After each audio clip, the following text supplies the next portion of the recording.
right. Okay, guys, I'm back. I made a mistake earlier when I was messing around, playing around with the VPCs. As always, this is why it takes so long for me to do stuff because I'm always playing around with something.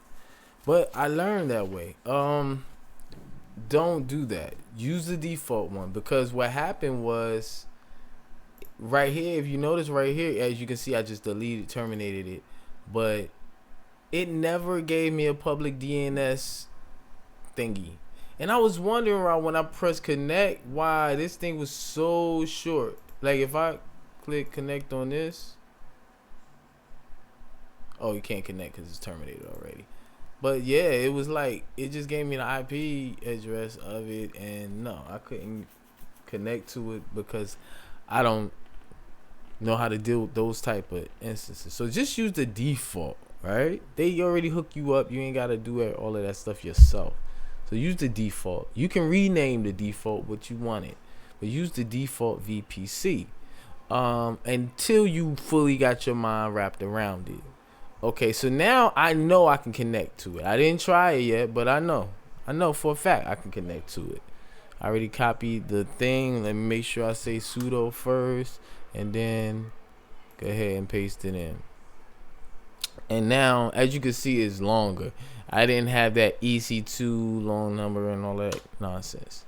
Now it's gonna say the authenticity of host blase blase and all of that can't be established. ECDSA key fingerprint blah blah blah.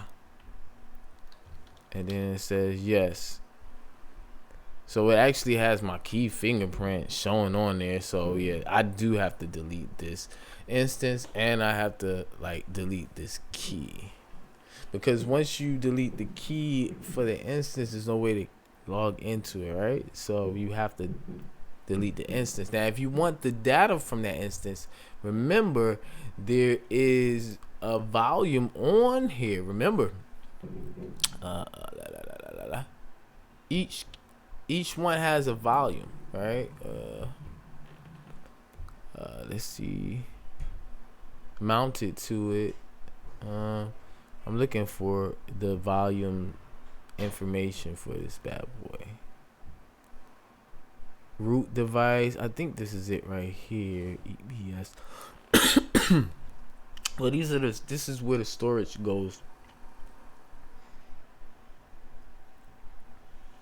But yeah, there's a that's just the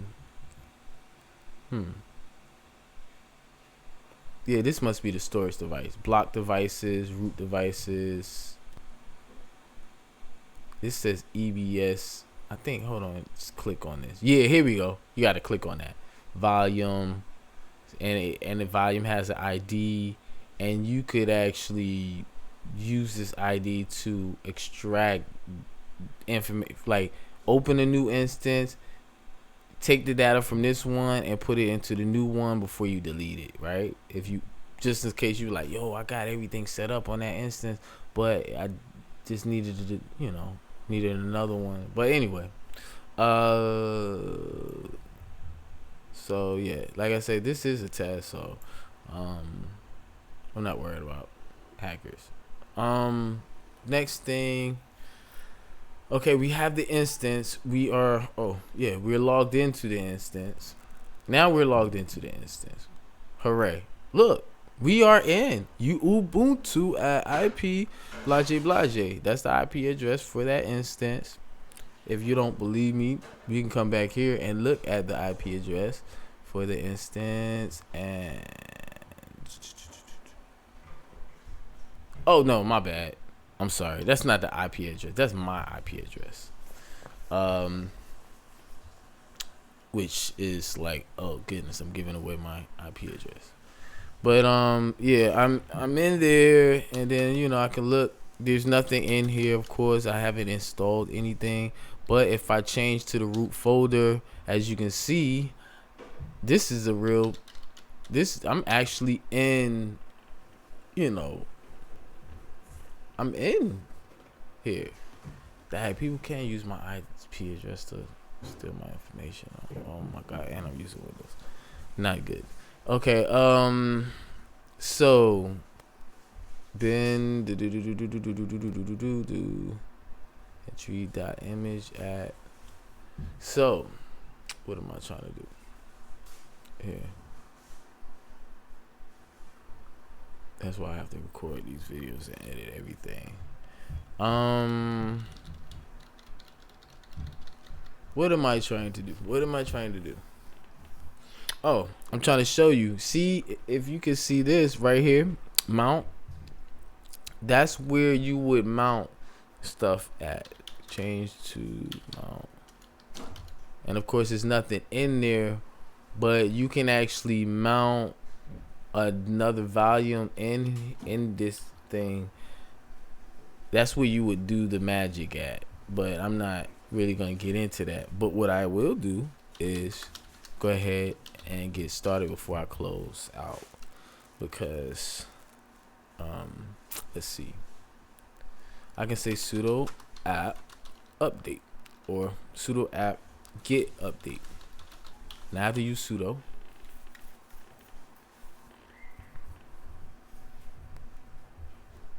and now I'm updating the server. Now what I'm going to do is say sudo app upgrade, and then hit yes, and just upgrade it. Just make sure it's up to date with all of the extra, Ubuntu stuff. Don't have to do that if you don't want to, but that's what I usually do. This is usually the first thing I do. I just update it, and then the next step, we start installing stuff for WordPress. Right? That's what we're gonna do in the next video. Now tomorrow I should be a little bit more set up, because I got the settings right with my OBS Studio, and my video is coming out a lot better. It even has sound included in it.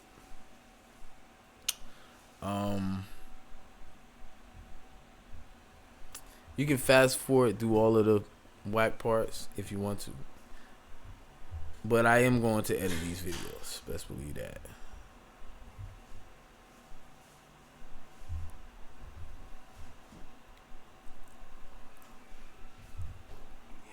Attribute specified at launch.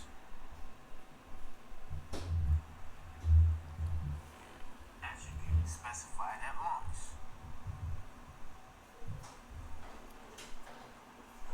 Attribute specified at launch.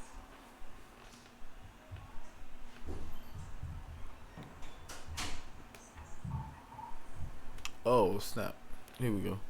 Yeah. So now it's saying a new version of boot grub menu dot first is available, but the version installed currently has been locally modified.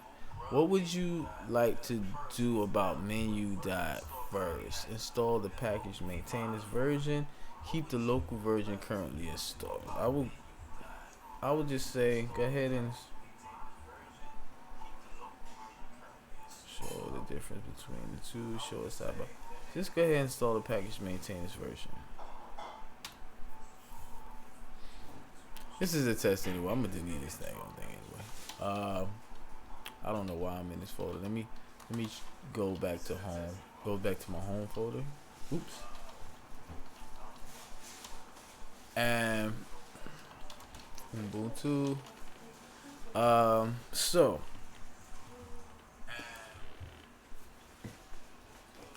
yeah, the video quality is a lot better now.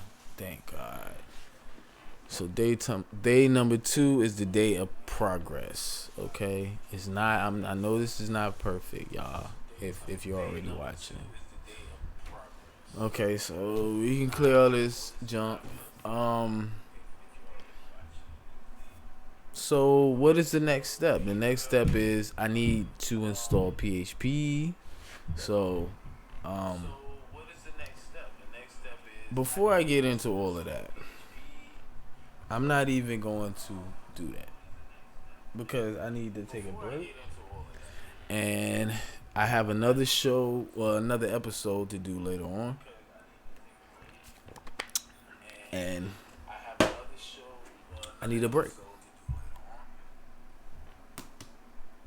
So, guys, I think that was enough for today. Um, let's review. What did we learn? We learned how to set up an EC2 instance. We learned what not to do. Do not use your own VPC. Just use the default one and just rename that if you want to be fancy. Not saying don't create your own VPC. If you know how to, you shouldn't be watching this video. Okay? Don't waste your time watching this video. Unless you just like to support me like that.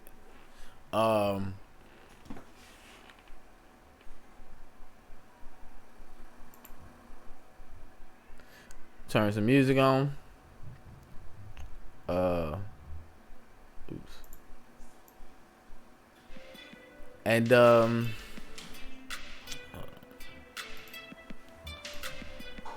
basically that's it. You learn how to install the EC2. Learned a little bit about Linux, Bash, how Bash commands, how to navigate through the system, how to update your Linux distribution, Ubuntu. We learned about that there are different distributions. We learned how simple and easy AWS is. We also learned how what did we learn? EC2 instance. We learned about UBC. Oh,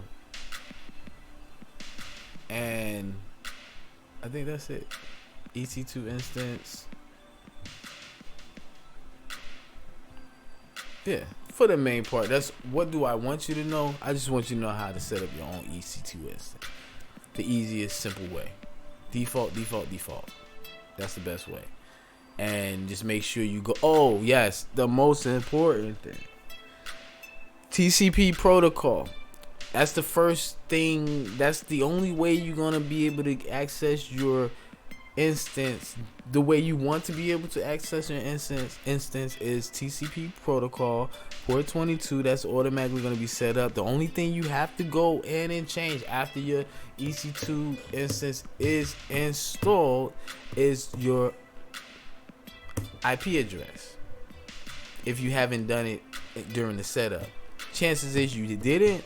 Make sure, even if you did, make sure, go back, double check that every time you log into your EC2 instance at a different location, right? Anytime you log in at a different location, that's when you're gonna wanna log into your EC2 instance. I mean, I'm trying to do something at the same time. Whenever you log into your EC2 instance at a different location, make sure you go into your security groups. Go to input, edit your input bound. Remember, you're trying to go in, so you're controlling the access into it, and change your IP address to match the IP address at the location that you are in. Please do that. Remember that. If anything you don't remember that. Because everything else is pretty much you can figure out yourself. But that right there will mess you up every time if you forget to do that. There is no way you're going to be able to access that EC2 instance if you don't have the right IP address set up at that moment. Right? You'll be like, huh? And it won't tell you why. It just the error. That's the thing about it. The error won't. It would make you think something's wrong with the EC2 thing. It'll I'm telling you, it'll keep trying to log in for a long time. But anyway, sometimes it will, sometimes it won't. I don't know. Maybe they fixed that too. But just remember that. So you know how to. So next time, what we gonna do is we just gonna install WordPress. That's the next thing we're gonna do. We're gonna install. Well, first, before we install WordPress, we're gonna install all of the things that we need in order for WordPress to work on the server. Right? We're gonna need our Apache server, Apache 2 server. We're gonna need MySQL database, right? and then we're gonna use the RDS database, MySQL database. So we're gonna be covering a lot tomorrow. I promise you, I'm gonna be working up early. So tomorrow morning, if you want to catch me live tomorrow doing this, that's what's up. I don't know. I might just do some videos and just upload them. I prefer to just do it live and just edit it. To be honest with you, that's just me. I'm gonna just do it live, just in case somebody do catch me live and whatever. I'm always pretty much gonna be live. If I'm not live, then that means I'm editing. I don't like the idea of recording and I don't know. And then I edit and then I post. Nah, just go ahead. Everybody, they can see you live. Anyway, so let me stop wasting time, and cause I have to start another session at about 8 o'clock, maybe 7:30. All right, so let's stop this.